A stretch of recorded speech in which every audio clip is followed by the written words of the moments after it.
Hey, what's up, everyone? This is Chris Richardson. I'm here with Becoming Uncommon. This is a podcast where we explore different journeys, how to become successful, what does it look like, and all the different twists and turns that might come with life. And my guest today is none other than Rich Benoy, owner of VS Athletics, has worked in NBC production, is a track nerd just like me, meet manager, and everything in between. For me, sometimes delivery man, but with that being said, welcome, Rich. Thank you How very about much. you tell us a little bit about yourself and what you're up to? Well, I took over ownership of VS Athletics back in 2014. That's kind of the main process, but in the long term, I also am on the CIF cross country and track and field committees. I also, like you said, put on multiple meets throughout the Mhm. year. I also still do television stats for TV with the NCAA and SEC, and then just try to be a dad. Yeah. Oh, yeah. Yeah. Big thing. Yeah. Family is. Yeah. We'll get into that. But with that being said, how did you get into the sport? Like, because track and field doesn't get a lot of popularity. So how did you stumble upon the That, sport of track and field? that's a story that's very near and dear to my heart. Um, my dad, who has passed away in 2012, who was my biggest advocate in the world. And basically, I was playing football. I was playing Pop Warner football and going into high school. And I'd played high school football as a freshman. And my dad said, if you want to get fat, I want to play golf. I Hmm. wanted to play golf in the spring. And my dad said, well, if you want to be a better football player, you should go out for the track team. You need to get faster. And I said, I don't want to run track. I don't want to run track. I want to play golf. And he said, no, you should run track. And so we went out and we were running, and he was staying with me, and I'm like, okay, I got to get faster. I got to get better at this. And so I went out for track, and I fell in love with track my freshman year of high school. I made the high school state meet my senior year of high school, and it was over from then. Then it was track, track, track, track, Mm. track. So What high school? Ukiah High School. Ukiah High School. Most people don't know where that is. That's about an hour and a half north of San Francisco up Okay. 101. Okay. It's the only school in town. So it's a city of about 20,000 Mm. and one high school. All right. I obviously our paths were crossed a long time ago, run into you, different things like that. But I got to really know you because when I was training with Jerry Kablian, Hmm. you were also still training, and I really got the chance to hang out with you and train with you. That was a lot of fun because, like, obviously for me, I was young track nerd, but like you had been through it, you had seen it, and you just on accident kicked down a lot of wisdom to me about like, hey, this is the circuit, like this is what's going on, like this is what it takes to be at a high level, and you matched my intensity. There wasn't too many people that can match my intensity, but you definitely did it. So after high school, where'd you go to college, and kind of what was that journey like? I I went to Santa Barbara City College for 2 years Mhm. because I was not a great student and I wanted to run still. And because of the kind of the nature of the highs, there's not a lot of offers out there Mm. because of the whether you can transition or not. I Yeah. was a mid 14 guy, I was a mid to low 14 guy in high school. And so I went to the junior college, and I didn't have any coaching in high school. My coach left my sophomore year to go to Santa Barbara to go down there. And so my junior senior year, my dad would coach me in the so I would go out and just do what I needed to do because I had no hurdle coach. We had coaches who were out there who would kind of put us through paces and put us in meet, but nobody knew the hurdles. No one knew how to coach the hurdles. So we would do it. My dad would take Polaroid pictures of me so that we could, we're talking circa 85, 86, like Polaroid pictures. And then he went down and rented a video camera so that I could see what was going on. Rented a video camera. Yes, rented, one of the big, Yeah. with the videotape that slid into it and closed and all that stuff. And then we take Polaroids of what, so then it would open up right then so I could see what was going on. Yeah, that was the way I learned. That's the way I hurdled for 2 years, trying to get better because there was nobody. I mean, I was 2 hours from the Bay Area. There was nobody that knew it. And there was one guy in town. His name was Dan, who him and I, like you said, we hit it off. He matched my intensity. We met, and he would give me like workouts from like track and field news. 'Cause I didn't even know what track and field news was until I was freshman in college. Hmm. And so he would give me workouts from Track and Field News. He would say, this is how Carl Lewis trains. This is how Greg Foster trains. This is how, and I would get, Nehemiah's workouts and stuff like that. And so then I'm like, okay, these are the workouts we're going to do. This is how we're going to do it. And so that was my high school. So then when I went to junior college, I actually got a hurdle coach. And so then I ran 13.9 in junior college, and then University of Minnesota recruited me. And I went to Minnesota for 3 years. And then from Minnesota, I left there and moved back to LA because I wanted to live in LA. And that's when I met Jerry, who's my, who turned into your coach and my coach, who, and his son now coaches my son. Yeah, yeah. That's full circle. So like with obviously going through your realm of track and field, so if I said that, hey, you'd be, running one of the biggest track supply companies, and you'd be doing, meet management, I'd see you at Rosemead cross country. I don't think you would have said that maybe necessarily, coming out of Minnesota. But so what were your aspirations? So you're getting out of college, you're obviously still training and competing at the time, but what were some of your professional outlooks coming out of college? It's interesting because how quickly life changes on. So when I got out of high school, I wanted to work on Wall Street because it matched the excitement, the intensity, I want to be a broker bad. Okay. Wolf of Wall Street kind of thing. Exactly. I wanted to be part of Wall Street. I wanted to be part of the whole New York scene. And then I fell in love with track, and that lifestyle doesn't match track very well. So when I got to the University of Minnesota, I said, okay, I'm going to become a teacher because then I can have my weekends off, I can have my summers off, I can race, I can do all of the things I want to do and still make it work. So then I went to get my education degree from Minnesota, and I was just starting to look for a school to get my teacher credential from when the job at VS, but at the time was called Springco. Yeah.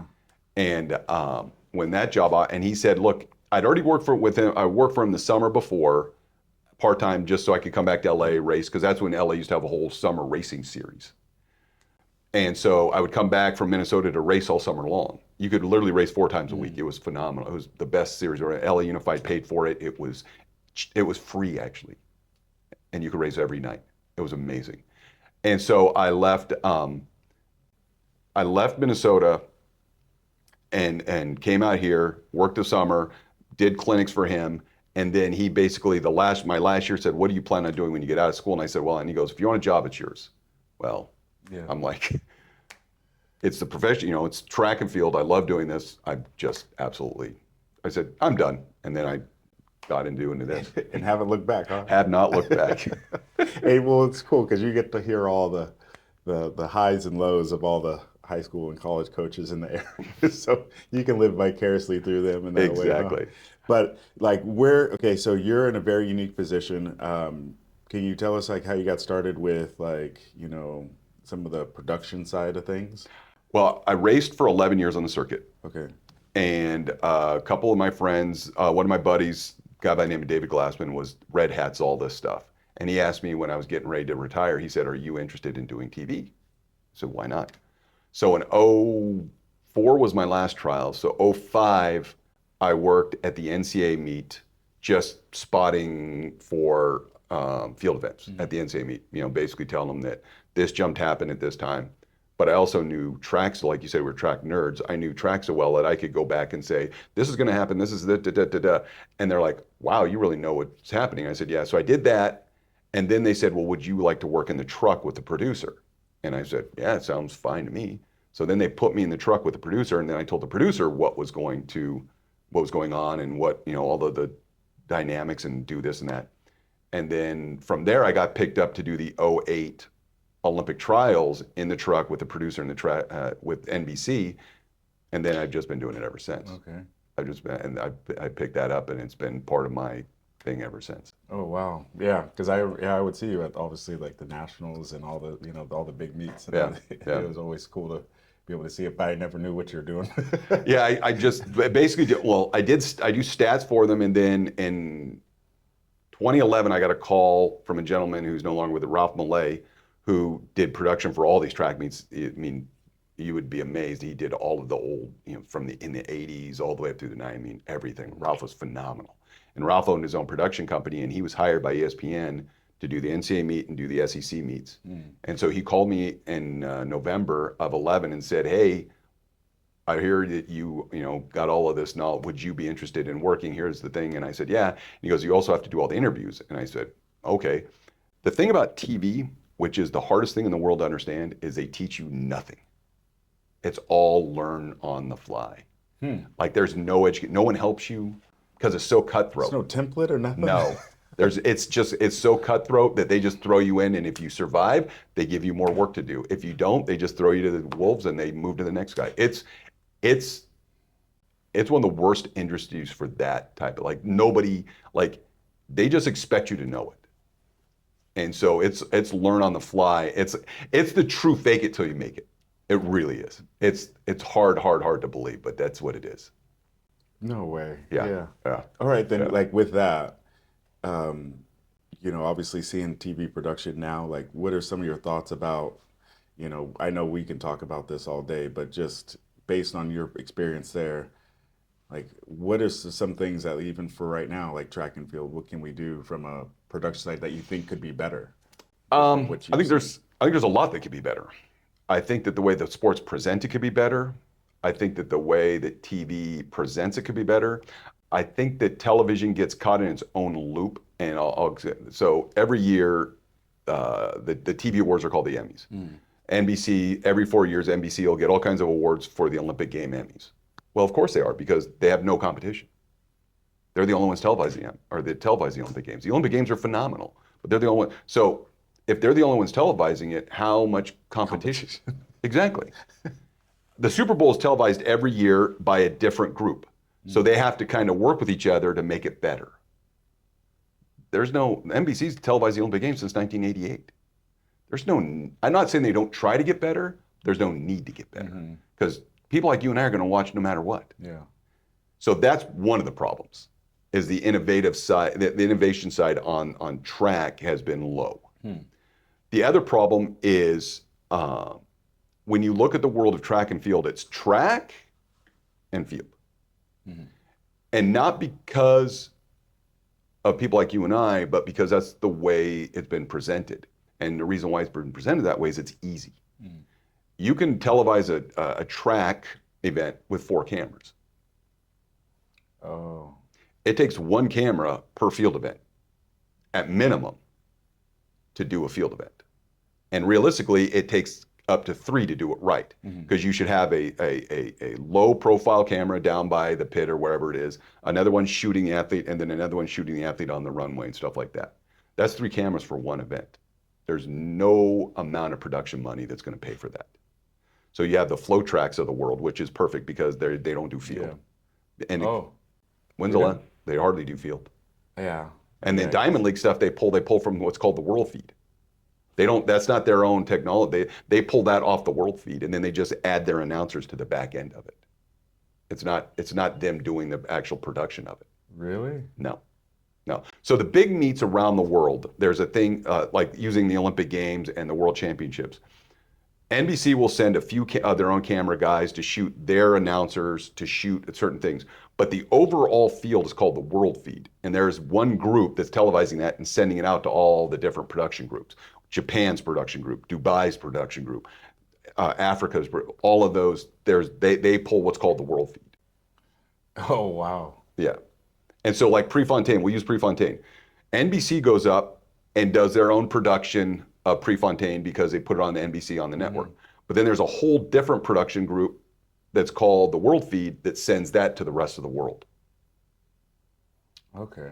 And they hire a group. They have their own TV truck. They have all their own stuff. The only difference is they don't have announcers because each country adds their own announcing crew do to their it. own thing. But it's the world feed. And it's a different feed than what NBC's using. Now, if you're watching the World Championships right now, that's the world feed. If you're watching it on Peacock, that's the world feed. And they're just feeding the announcers in depending on where they come from. Oh, wow. Okay. Yeah. I had no idea. Yeah. That's Yep. But it makes so much sense. Yep. So yeah, adding the field events would be, or at least creating a more digestible and emphasis on the field events, Yep. which I've always, back like even 5-6 years ago, it's hard to find like footage of the field events. Yes. Because even when they first started that Peacock thing, it said like the javelin, but it would just be they wouldn't show it until like after some other things happen. You're catching like the last round or something crazy. Yep. So in live or in TV, like an event like that, there's it's called live, or there's live events and packaged events. And packages, they've already pre-taped it, they've cut it, they put it all together, and then you're just voicing that package. Yeah, like the decathlon all the time. Exactly. That's exactly it. And so you go in and they take it and they cut it all up, they package it all up, and then that was my job, was then to tell the announcers what they're going to see, what's going to happen, all of their information that's in that piece. But by doing that, I can cut 3, 2, 1. I can cut it when I can do whatever I want. I don't have to show all of it. The track events, we show everything. Yeah. And that's my part from my, so my argument with everybody has always been, and I mentioned Ralph Millay, who I used to work for. Ralph and I used to argue at the production meetings every time, because I told him not showing certain events was like not showing the 7th inning of a baseball game. And he'd get mad and say it's not the same. I'm like, yeah, it is. You're completely taking that away. But I also argue with the production people. So if you're going to a track meet, any track meet, we're going to show every track event. That's the way TV works. But why? That's my question. Why? Why do we have to show the 200? Why can't it? So 200 and TV speak. 200 is going to take between 3 and 4 minutes of TV time. A field event package takes about a minute to a minute 30 and sometimes 45 seconds if you're just showing a winner graphic type of thing. But by time they run the race, which is going to take 20 seconds. By the time they do the introductions, they do the instant replays, you're looking at about a 3-minute run. So if I pull out that field, and I don't show that, I could show multiple field events in that 3 minutes. So why is the 200 more important than the field events? No one can answer that. Let me rephrase that. No one wants to answer that. Because okay, the 800's coming up. 800's phenomenal this year, but in the past it hasn't. Why don't we take that out? Again, that's a 2-minute run, plus the introductions. You're looking at about a 3 to 4 minute window. We could put a couple field events in there. But we always show field track. Oh, yeah. Because it's easy to televise, it's easy to show, the cameras are We there. even stretch it. They're stretching some of those races. Yes. They're watching them walk out. Yes. And it's like you happen to see a long jumper go by as they're watching these guys walk out.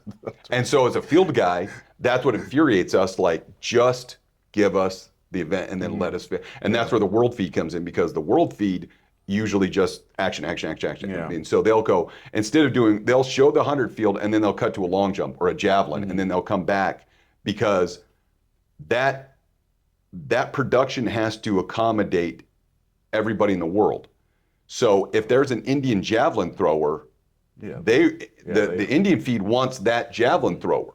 They don't want just the 100, because their constituency's tuning in to watch him throw or that person jump. So depending on where, that's why the world feed just cuts. And everyone's like, oh, I love it when I watch it's the world feed. Yeah. You're watching the world feed. They're like, oh, the BBC, it's the world feed. That's what you're watching. Huh.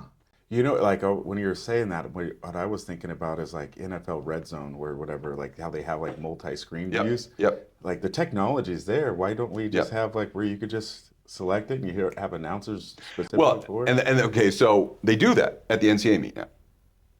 So all the field events are in a box. You can go online. They're streamed on a box. No, but there's one caveat. We don't announce it. They have no announcing. It's just dead. It's just silence. So you sit there and you can watch the long jump going, and you can watch, but there's no announcing. Shoot, I'll do that for free. That sounds like fun, right? Like you can get a kid or whatever just to. Well, no, that's okay. So again, we're talking about big corporations because it's ESPN. Yeah. So you can't. Okay, I get it, but you get what I'm saying. No, I agree with you. You so get that's an intern or somebody. No, you can't. That's the problem. You have designated announcers who are there. A perfect example is I was watching Peacock. The American announcers over there on the NBC show are Paul Swangard, who does a phenomenal job, Otto Bolden, who's been phenomenal, because Otto and I used to race together and I used to work. Otto does a great job. They're not on the world feed. They only do the NBC feed. The world feed is a British gentleman, I can't remember his name, and then Hannah English, who used to run at Florida State, who's another British woman who ran the 1500. They're different. They're different. It's really, I'm in the same boat you are because I'm like, I'll do it. Yeah, But it's let's not, go. they just can't do Yeah, that yeah, because yeah. I don't know if they have to get approval because you're on air or what it Yeah, I'm is. sure it's deeper, but And but so at the NCAA meet, they do that. They show every jump, every throw, okay. everything except there's no announcing, and it drives me crazy. It drives me Wow. crazy Wow. because I want the announcing. I want, like Yeah. you said, The little color commentary, like I want something. Hanson Yeah. giving me the game. You know what I mean? It's all, Yeah. oh, now back to the long jump. Or Let's like give it why'd they pass? exactly. Like yeah, there's so many little gamesmanship things that are going on Yep. too. And Yep. So yeah. and we're getting there on the big events. Okay. The lower events we're still not there because again, it's so TV production is still costly Yeah. to put on the field events. Yeah. It just is. Especially now with like cameras. Yeah, it's like Yeah. pretty deep. Yep. Switching gears a little bit, one thing I definitely remember learning from you, and I want to know where you kind of got this from because I still use it to this day, is that I saw you at I think it was like my first USATF annual meeting, and you and I had caught up. I don't like lunch or coffee or something, and you pretty much put me on game with like you're like I have to be here because I'm running a company. Like if they're gonna change the shot, I need to know. Like if they're gonna like the box caller, like I need to know. Like if there's something coming up, like it's you took the personal responsibilities. Like I don't want to be caught off guard with anything. That hit me so big with just from being a coach and like I have to be there. I have to be in these rooms. Like yeah, I would rather be at my house than in Orlando, but if I'm not there, I don't know. And I took that from you, but I just want to know like where you kind of got that insight from. Was it like trial and error? Or did somebody put you on or how No, did it was a lot of trial and error, and it was I didn't. The one thing I will tell anybody in the world, I didn't get to where I was by myself. mm-hmm. I was lucky to crawl on a whole lot of other people's backs who helped me out. Guys like Brian Springer, Yeah. guys like my father, my mother. People who looked out for me, who helped me grow myself. Mm-hmm. And I would love to say that, it's not easy. It's not easy. You put your nose down, you grind away, and you figure it out. So to answer your question, so when I was racing, when I was on the circuit and racing, especially here in the United States, I would befriend all of the officials. Okay. First of all, I thought their job was kind of intriguing. I was always kind of a rules guy to begin with. So I would befriend all of them, the starters, all of the field event guys. All of them knew me because obviously they came by to see the office. If they wanted something, they knew me. But also I just wanted to, and then my thought process was that if I befriend all the officials and I need something, if I mess up, they're going to be more willing to help me Yeah. because I know them than if I'm just somebody who's passing or somebody who wasn't very nice to them. So I always treat the officials with, first of all, they deserve the respect, but secondly, hey, if I'm ever in a position where I do something and there's benefit of the doubt, I want the benefit of the doubt. Yeah. So I got to know all the officials. So then when I was working, so when I was racing on the circuit, I was also working 8 hours a day doing all that stuff. So I went to the convention the first time ever in '93 when it was in Vegas. And that's when I did something like my eyes opened up like this is where all of the people, this is where all, you got to see all of the knowledge, all the coaches, all the people there. And I was like, this is really cool. And so then I went back, I was racing on the circuit. And then in '99, they were getting ready to make I think it was '99, I can't remember, when they were getting rid of the 2 false start rule and they were going to 1 false start. There was a big uproar of all the athletes. And the gentleman who ran the rules committee, John, came to me and said, I want you on my committee. Do you want to do it? And I said, yeah. And then there was another official friend of mine who was trying to get me on the officials committee too. And I said, well, I'll be on the rules committee. And so John made me an athlete representative on the rules committee. So I've been on the rules committee for almost 25 years now. And it goes back to what you were saying. How many athletes have been to a meet, said, I didn't know that? Well, that's your fault. Yeah. That's your fault. Because the rules committees are open. They play, not knowing the rules is not your coach's fault. That's your fault. Mm-hmm. And so I vowed I need to know all the rules. And then for the job I do, it really matters. Because in 2000, we had a gentleman in Australia, when the Olympics were down there, a hammer handle hit the hammer cage, messed the handle up, And instead of pulling the hammer out of competition like they should have, they left it in. And so every hammer thrower wanted that hammer. And it slowed the competition down because that hammer had to come back. And because of the way it gave them that much further on it, they all wanted it. And so one of the hammer guys from Australia put a rule in saying the hammer handle shouldn't bend if hit. Well, I don't know if you've ever done anything with metal or anything like that. That's impossible. So we went through, I mean, there was issues with like 2,000 pounds of pressure these things had to go, and there was new designs. It was awful for a year. And that's when I decided, okay, I got to be part of this discussion. Mm-hmm. If I'm going to try and run a company and do this, I got to be part of this discussion. And so there's been all kinds of stuff with like 27-inch hurdles for masters, that hammer handle, how an indoor weight is designed, just all kinds of rules that keep coming up. And I want some say. I'm not saying I always get my way. Yeah. But at least I get say and I know what's coming down the pipe before it ever happens. Yeah, it's huge. Like, I always say, even like when I do coaches education, knowing the rules is a distinct competitive advantage. It is like, it's optimal. Yeah. But I didn't realize that, like I said, until I talked to you, and you're like, yeah, like you have to do that. Yeah. It's like, yeah, I guess you're right. Well, and then if you go it's funny because they're ruining the convention's going down to 2. It's not. Yeah. But the convention used to be a 4-day extravaganza of what developmental's doing, what elite performance is doing, what men's track and field's doing, what women's track and field's doing, what youth track and field. You could go to those meetings and get an overall feeling for what our sport was doing in 4 days and say, okay, walk away and say, okay, this is kind of the umbrella that we're looking at doing. It's not that way anymore, which to me is somewhat sad that we've ruined that. But that's why I started going. And I've literally been going for 26 years or 27 years now. That's cool. Yeah. Yeah, so. That's big. I mean, now obviously what I want to get your opinion on too is looking at the world of track and field, like specifically here in the high school scene here in California with these marks. Like, these kids are doing some crazy numbers. I mean, I never thought I'd see a day where, a young lady can run 13.6 of the hurdles and not make finals, kind of thing, right? Like, and all these 4x4s, like on the boys' side, all of them going like, sub 311, whatever it is. And you have a big say as it relates to some of the perspective of what's happening in high school. But where do you think some of that's coming from? Because I have my opinion of why I think like there's been this, they call it like trackflation, right? Like these marks have just been going boom.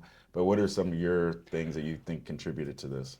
I think it's the perfect confluence of many variables, but mostly technology, attitude, coaching. So here's what I'll go. And I know that there's some people who will disagree with some of what I'm going to say. But first of all, the super shoes, let's not. Yeah.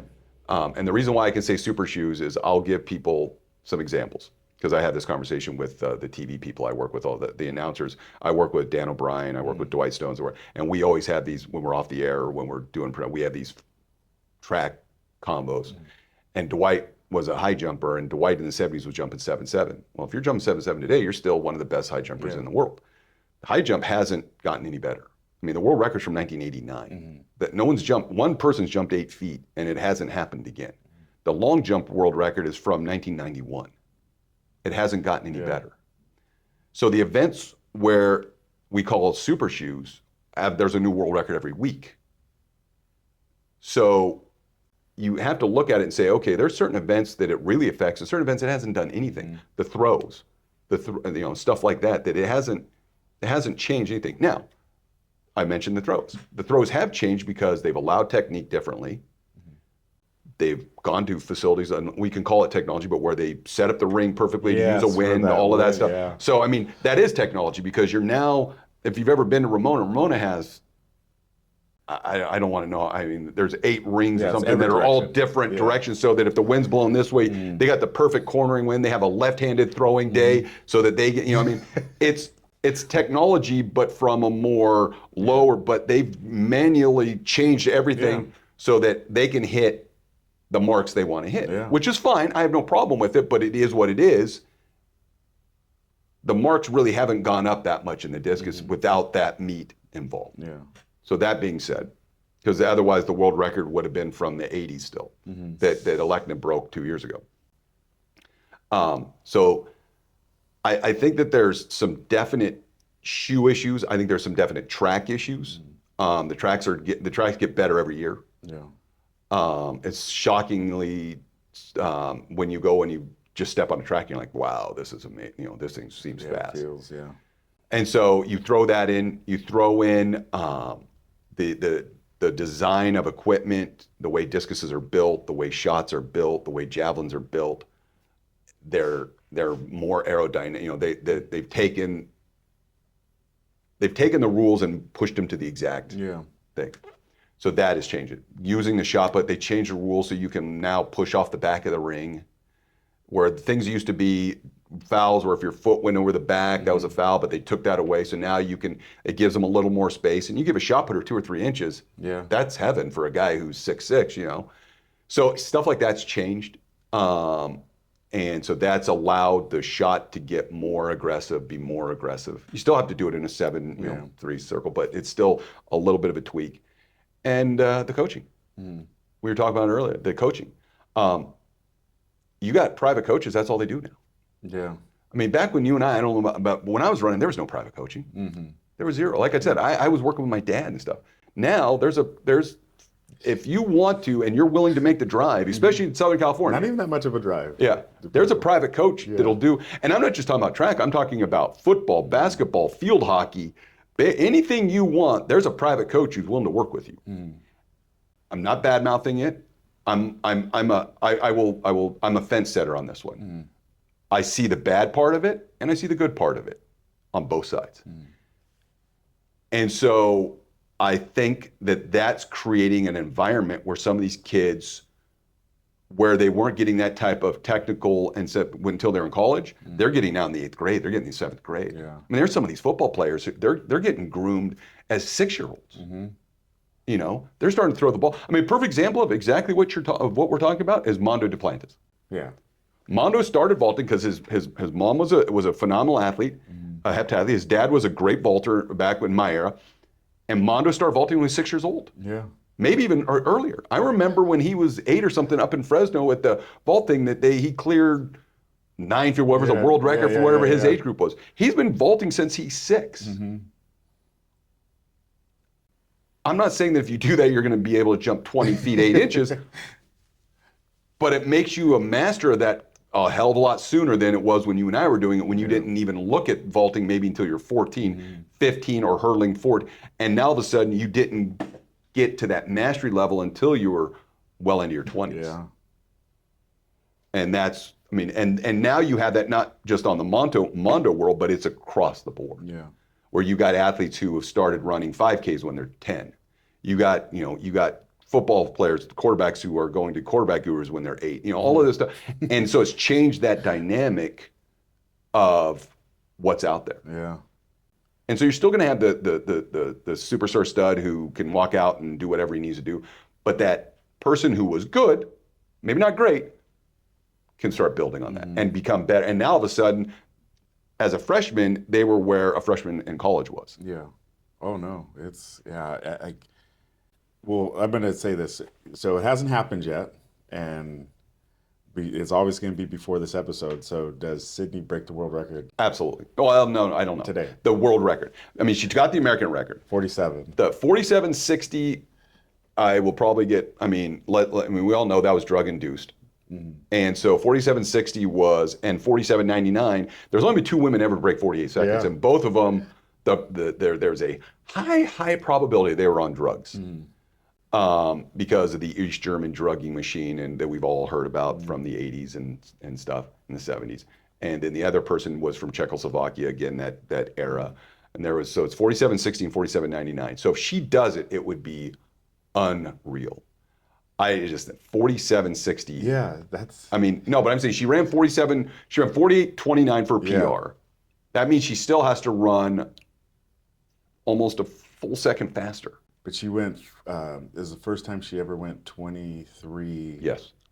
on that first 2. Yeah. And if you look at her hurdle, she's run 50-30, was it? Yeah. The world record's fit. I mean, that equates to 47 something. I mean, if you can hurdle at that speed, Mm-hmm. you know, I mean, it equates right to low 48, 40. I mean, I wouldn't be shocked if she ran 47.90s, Okay. you know, and that wouldn't shock me. If she breaks the world record, I would genuinely be shocked. Like, wow, that's incredibly impressive. Mm-hmm. Incredibly impressive. Yeah.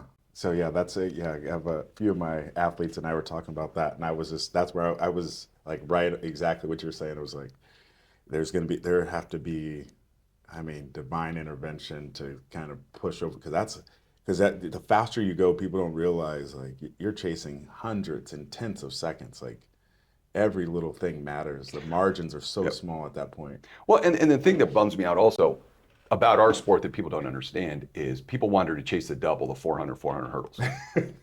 So even the lack of how hard that is on your system and everything in the first place, that alone is incredibly difficult. But you'll know this. At the speed she's running, her nervous system's not recovering. Mm-hmm. So to do what she's doing in the 400 and then go back and then tell your nervous system, oh, we need to hurdle. Yeah. We need to be sharp. We need to not only, we got to take the fast part of it and also now put that back into a hurdling. That's a recipe for either disaster or an injury or something. Yeah. And that's why I'm like, people are like, oh, she needs a double. I'm like, that's not. And in 400 hurdles for like she wouldn't be able to go 80% because like people don't realize too, 80%, it's like your nervous system doesn't know the difference. Exactly. And so the taxation on your body is almost the same at that point in time. Yeah. And the only way they could do it is if they did the hurdles first. They'd have to allow her to hurdle first and then come back and run the 400 back end afterwards. Because I think she could win the 400 hurdles without putting herself out there. Mm-hmm. I mean, she'd have to skip the 4x4 and all that stuff. Yeah. But that's the only way she could do it. Yeah. But I just, everyone's like, I want to see her do the double. I'm like, do you know what that would do to her nervous system? Yeah. Like, that would be unreal, especially if she's running 48 lows and 50 points and stuff. I mean, that's just, your body's not going to recover. Yeah. It might muscle-wise, but it's not going to nervous. Yeah. It's not going to fire. You're just not going to fire at the same level. You had a good point. Like hurdles first, lock in rhythm, hopefully try to sustain.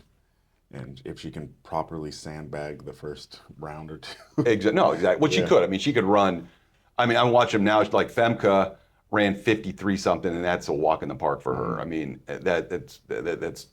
So they're all kind of cruising, and even Warholm did it in the men's hurdles, where Warholm ran 47, and they're like, "Why didn't he?" He goes, "I went out too fast in the Olympic Games, and I couldn't get recovered." And that's your nervous. That's not. He basically said, "I ran because he ran 47.0 something in Paris, and then he couldn't recover.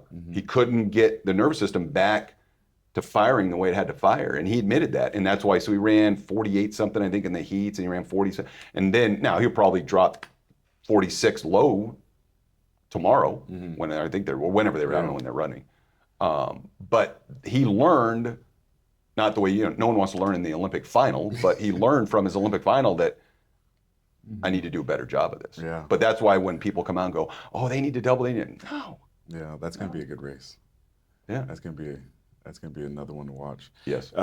Looking forward, obviously with our sport in the area, what are some things that you think coaches, especially coaches, should be looking out for, should be on the radar? Just like a projection. It doesn't have to be anything exact, but if you have anything that's just on that you feel that coaches should be paying attention to, that maybe you feel that coaches aren't maybe in tune to right now. It depends on where you're coaching. And what I mean by that is whether you're doing private coaching or whether you're coaching in a school. If you're coaching in a school, I will be honest with you, you should be very in tune to what's going on at the collegiate level. With whether what's going to happen with all the Olympic sports. Football, baseball, or football and basketball are going to do what they're going to do. Track needs to see where it's going to fall, whether there's going to be openings for kids, whether there's going to be, trying to be a high school track coach is is three-tiered. You got the elite kid who you get every Well, depends five, on five. what school you're at, but yeah. Yeah, but the elite kid that you get every once in a while, and I'm not talking about elite. I'm not talking about the kid who's running 142 and a half. I'm talking about a kid who has a chance to make the state meet. Okay. A kid who has a chance to be one of the better kids. So you get that kid every 2, 3, 5 years. And then you get the kid right below that who's going to be in the section meet or your league champ or somewhere who's competitive in there.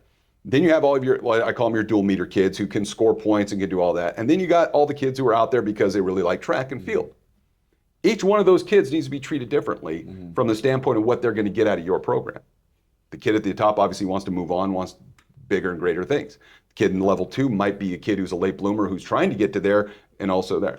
Well, that top kid might start taking all of your time because they're not, if we keep going the route we're going, there might not be room for him. So you might have to look at the way you're training him and look out, where am I going to put this kid if it matters to you? Is there a junior college I can put him to? Is there a D? Because D1s are taking kids out of the portal, taking foreigners, taking transfers. There's no room unless you're running 10:02. There's no room for you at a D1 school right now. Now, I'm not saying that shut it down, go work at McDonald's, because if you go to the JC and you run 10, you do what you're supposed, then you can transfer into one of the schools. But the days of going right out of high school to a big school like that for a kid like myself who was a 14 mid guy or even a 14 flat hurler now, you're not doing it. It's not happening. Yeah. And so that's one of the coaching. So that's the coaching aspect I see. If you're on the personal side of it, and you're saying, my biggest concern would be your facilities, because it's going to be harder and harder to get facilities, because facilities cost millions and millions of dollars, and schools are going to be more and more protective of them. Yeah. And so we've already seen it in the vault, where a lot of these vault clubs couldn't have, so they built their own. So now they have their own runway, they have their own pit there, because they literally got run out of wherever they were. Well, if you're a hurdler, you're going to do the same thing. If you're a high jumper, you're going to do the same thing, because facilities are becoming less and less. And if you're on the private side, you have no home. So you either make friends with a coach who will let you use it, or you're paying the school to let you use it, however it is. But facilities are going to become bigger and bigger as the money starts to shift. Yeah. Huh.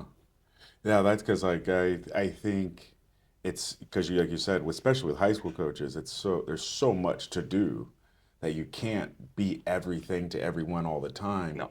And it's hard. And I like to echo your sentiment about the NCAA world right now. Like our sport especially is going to be impacted just from the sheer side of the times are getting a lot faster, so the expectations are higher. Like, a 10.8 out of high school, you were a developmental sprinter boy, and we'll work with you, and maybe we can get you to 10.5. You know what I mean? And maybe you can sneak a point or two and be on a relay or something like that. That's not a thing anymore. No. That is not a thing anymore. I was training when I was on the circuit. I was training at Long Beach State in the mid 90s, and they brought a couple of kids on who were a 10.9, 11 flat kid who went on to be good sprinters, went on to be really good sprinters. My coach at the time turned them into some phenomenal, some great guys. Those guys don't get a chance anymore. No. Those guys don't get it. In this day and age, they don't get a chance. Yeah. They're not even looked at. And that's the part that, now I know the performance levels have also but the idea that a guy who ran 10.6 today isn't going to get looked at. Yeah. He just isn't going to get looked at. Good for you, but it's just different now. No, like scoring in the Big West used to, there was that top pack, that first four were NCAA kind of guys. Then after that, it's just kind of getting where you fit in. Now it's deep. It's rough. Yeah. One thing I want to throw at you as we start to kind of wrap up, because one thing I'm noticing, especially at the community college level, noticing it more in young ladies, but student athletes are having a hard time finding the return on investment. They'd rather I'm just going to go work. And to me, it's crazy because some of them are very talented. I'm like, you just need a year and you can actually do something. And I see it, like coaches, we're probably live in the clouds sometimes with that stuff, but I'm noticing more athletes it is tough. I thought I was going to be able to walk on at said university because I have a few in mind, but Mhm. I Mhm. thought I can walk on there or do something like that, and they said they don't have a spot for me. I'm just done. And I never thought that could be an option, but it's more of an acceptable option now than ever before. I'm talking about drastic, like 50-50. So what is somebody like, I mean, as you think about the return on investment from being a student athlete, from having been a student athlete and seeing it from the NCAA and the world perspective, what are some of your thoughts on that? I think it's crushing. Yeah. I uh, I went to school because of athletics. I'm Yeah. where I am because of athletics. Yeah. Um, and I understand. So using our sport, because our sport is what it track's hard. Mm. Track is hard. Yeah. To go out and do the repeats and to go out and do the hill work and go out and do it's not fun. Mm-hmm. And you need to do that work to be good at it. And so a lot of these kids don't don't see the return on that anymore. Yeah. And so they're going in other directions because but the part that I see is I'm 57 years old. I look back on those days with fond memories of I'm so glad I did it. Mm-hmm. I had this opportunity. Well, those kids will never have it because they've literally walked away from it. And so when they're in their older years, they will never have that experience. And the part that I try to explain to people, when they're in their 20s and their 30s, they will never be able to draw on that experience. Mm-hmm. How many times, and I know you'll the answer will be funny, but how many times are you on a hill, running hill workouts, and wanted to quit? Literally Every time. exactly, and just said, I'm done. Yeah. I can't walk another step, and you shuffled down the hill Mm-hmm. and you ran back up it, Yeah. and and now you're 28 years old, you're 29 years old, and you think to yourself, I'm not saying that comes back, but you're doing the same thing, but now it's your job, and you're like, I'm got to do this for the next half hour. I got to say, because you taught yourself how to do that. You taught yourself the discipline of but you use athletics to teach yourself. Mm-hmm. Because you said, I'm not quitting on myself. I'm not doing it. I'm going to, I want to, oh, do I want to, but I'm not quitting on myself. And so then when you get into your 30s and your 40s, you've taught yourself not to quit on yourself. But if you didn't do that, where do you teach yourself that? That's my question. Mm-hmm. How do you teach yourself not to quit on yourself without that, without that, you know what I mean? Yeah. Because that's not a coach telling you that. That's you mentally telling yourself, writing down. I want this Yeah. bad enough that I'm going to go through it, and then seeing the reward on the other end. Mm-hmm. So you saw you saw the pain, but then you got the reward, so that down the road, okay, if I bite the bullet now, it's better on the other side. But without athletics, without ever being there, how do you have that? And that's the part that concerns me. Yeah. Because we're teaching a lot of children that how not to grind. Yeah. How not to grind. Yeah. Just, hey, That's I a clip right there. How Yeah. not to grind. Yeah. And so, it's Mm-hmm. But no, what's going to happen when you need it? I mean, okay, I agree with everyone in the world. The 100 meters at the XYZ League Championship really doesn't matter. Mm-hmm. But what you learned there, when you're arguing with your wife, and you're 40, and you're ready to throw your hands up in the air, but you think back to all the experiences you've had, and you say, no, Yeah. let me reevaluate, let's fix this, let's do this, instead of, I'm out. Yeah. And This that's is too hard. Yeah. Yeah. Because when you're talking about the hills, like I just I always felt like that much taller. Like I just felt like I overcame it. Like you know what I mean? You don't. Exactly. It doesn't like it's not this overwhelming thing, but No. it's just like you just stand a little bit stronger. Like I did that, Exactly. and yeah, Exactly. that's an invalid. Like you can't manufacture that. No. But what I was thinking of, especially too, is because I remember kind of like the old heads would say, "Oh, they just want short-term gratification, and we would understand like, hey, there's value in prolonged gratification and working hard and building towards something. But now, like going viral and these things where people can monetize quickly and shortcut stuff, it's like almost we've taught from a societal standpoint, like short-term gratification's okay. Like Yeah. it looks like that's more glamorized than anything now.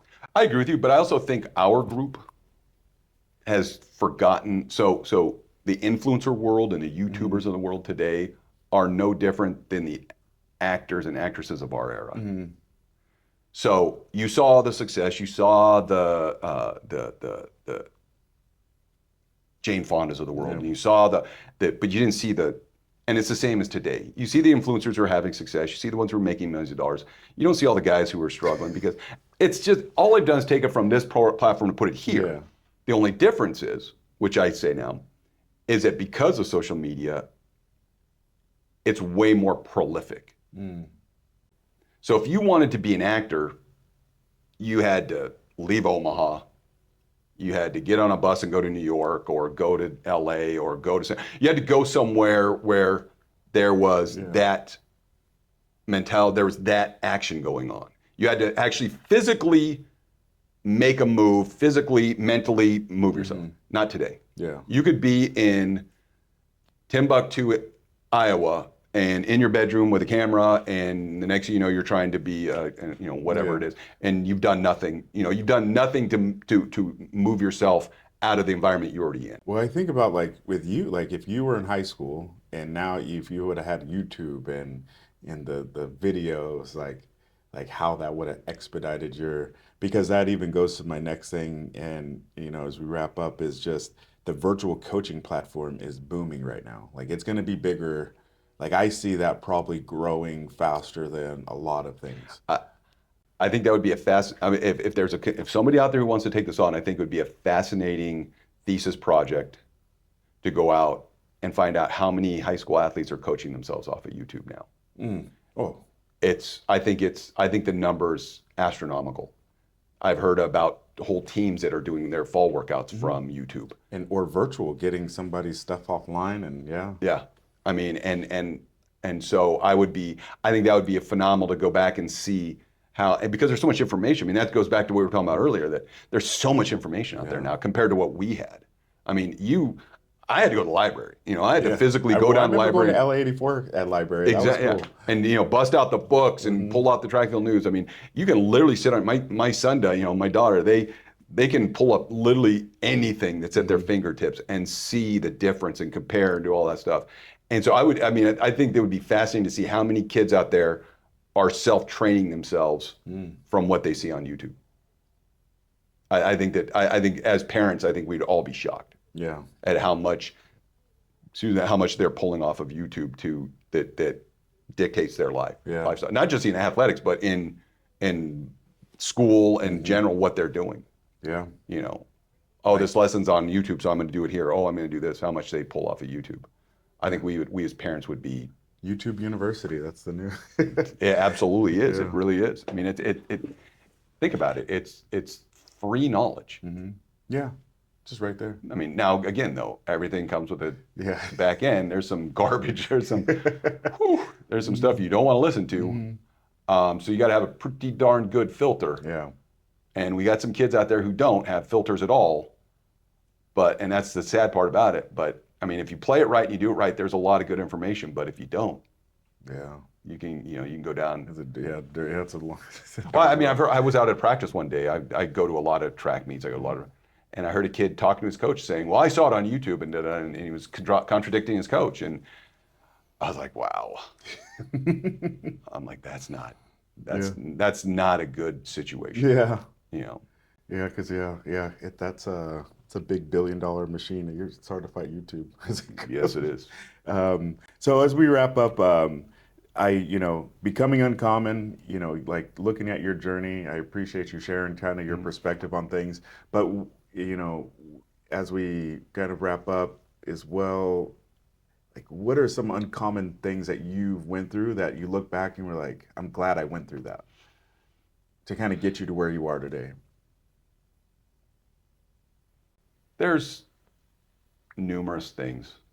Not to go into too depth, but when I was trying to get my scholarship out of there was a snafu of multiple schools and who signed, and I didn't sign in time, and I screwed that up, and I learned you got to do what you got to do when you got to do it. I had a couple coworkers who decided that stab me in the back was better than working with me.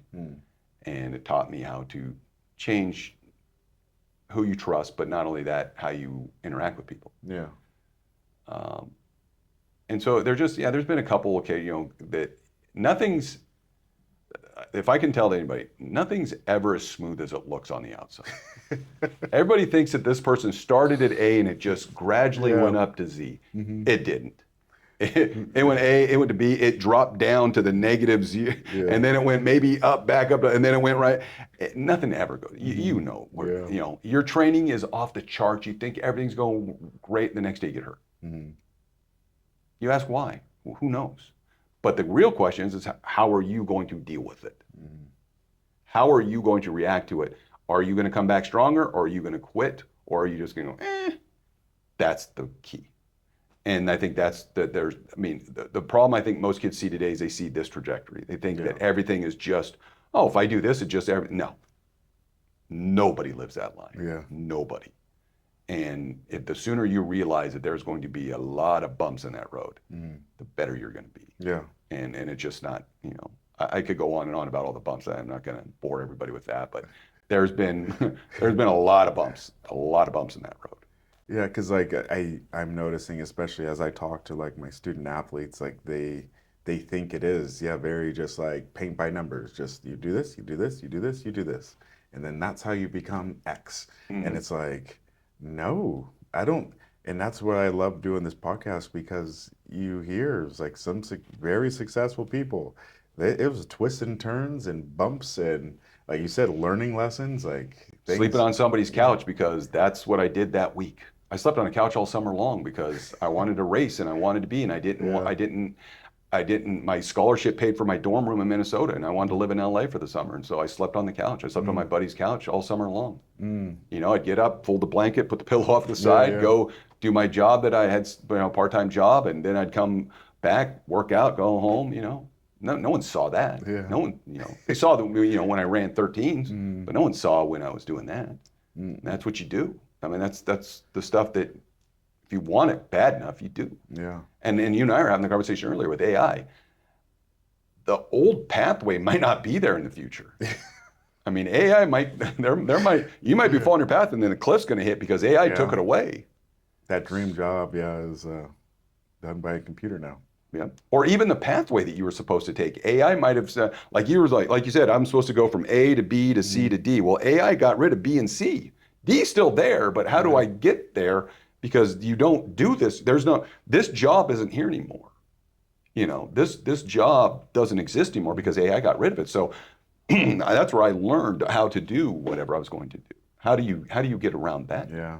So just the pathways are changing constantly. So you got to be ready to do this. Yeah. Because like I was talking to a young man, I was telling him, because there's that whole thing. It's like a loss isn't a loss, it's a lesson. It's one of those things where you can learn from your mistakes. But if you don't have context, and if you're not being real with yourself, you're not going to be able to learn from those things and be able to adapt. And that's what it, I think, especially sport has taught us, to, like, you have to adapt. Yeah. And it's like a muscle almost. Like if That's you can flex that muscle, that ability to adapt can really allow you to keep growing and building. And it's been a lot of fun, just because obviously for me, kind of watching your journey and being able to see, obviously now with the business growth, like this is cool, like this side of things, and so hearing some of the plans that you guys have, and obviously seeing you at Rosemead and doing some of that stuff, but I love it, not just for our sport, but the simple fact that I know you're doing it for the right reason, and you care about people. You've probably hooked up more people and taken care of more people, including myself, than anybody could imagine. Like, you probably have stories about how you just helped people out. And I'm sad we didn't actually even get to talk too much about the track club days, because that saved me. That was so much fun. I miss the fact that with Skip passing away, Skip Stoley, but yeah, those are some amazing days. Yeah, I mean, it goes back to, I try to help people the way I wanted to be helped. And I appreciate, like I said, I didn't get here by myself. A lot of people helped me, a lot of people. And without them, I would have never got here. Yeah. So who would I be if I didn't return the favor? I mean, I can't understand people who act like they got to the top of the mountain by themselves because you didn't. You just didn't. No.